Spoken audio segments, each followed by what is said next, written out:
Welcome everyone. My name is Kayla Neely, and again, I appreciate you all being here. We'll be starting our group discussion this morning about some of the classes that we have before. One, showing people or communities how to identify PTSD outside of the military. So our goal is going to be today, so possibly at the end of class, identify how we want to get into the communities and discuss and show people how to identify PTSD from a physical standpoint, from doing actual role play, or we want to rather sit down and have a training one-on-one with them. We kind of need to figure out what's going to be the most effective way in doing that. So some of the pros and cons are going to be for doing the scenario-based training, and I would like some of y'all input as we go around and talk about it. Scenario-based training is going to give us that physical feeling of how they see it, you know, in the aspects that it brings into it. It brings in domestic violence, it brings in drug affiliations, and we can kind of see that on a higher level versus the training. Now also with the training, sitting down and having the one-on-one discussions, that it does give you a lot of pointers on how to kind of counter it, not so from a physical aspect. So that's kind of some of the upsides with that. So I would like to definitely have some of y'all input. What do you think about the physical or the role play?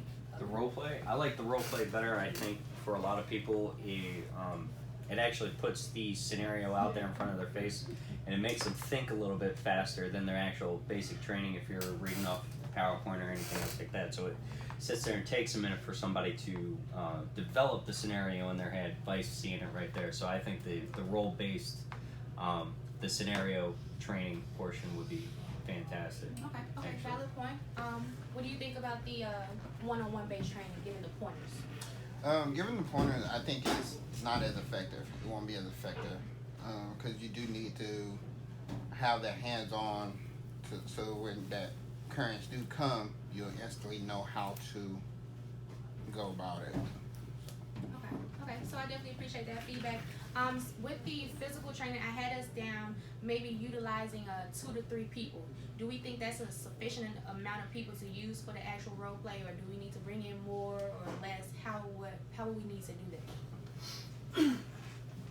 Well, definitely do like the role play idea, and it really kind of depends on how you're wanting to do it. Me personally, I would actually probably try to get the people that you're trying to train as the active participants in the role play, Okay. just so that they actually have to sit there and think about what it would be like to actually have this type of situation occur, how they would actually really deal with it. Okay, that's a good thing. I didn't think about that. Okay. Your input on the one-on-one amount of people that we would need to, I guess, assess on a one-on-one level to kind of get an accurate count or level of where their knowledge is. I agree with him on this, scenario. If it were more so a role play situation where people could actually put themselves in the shoes of the person who has PTSD or the people who are around that person, they would probably be able to better understand how to react to somebody or how it would feel to be them. Okay. Some other things that need to be taken into consideration is where we will hold the trainings. Because we want to be getting out into communities doing these trainings, we like to hold it at a community center. We like to do it at like a school library. Where will we be gaining our best audience at, or where can we hold people? I kind of like the idea of the community center, but then that's just me. It's a group effort here. So, Mr. Williams, what do you think? I would kind of say like at a local school or something like that. That way not only would adults be involved, but you can also incorporate high school students or anyone else as well. Okay, good point with high school students. Okay, Mr. Bastian.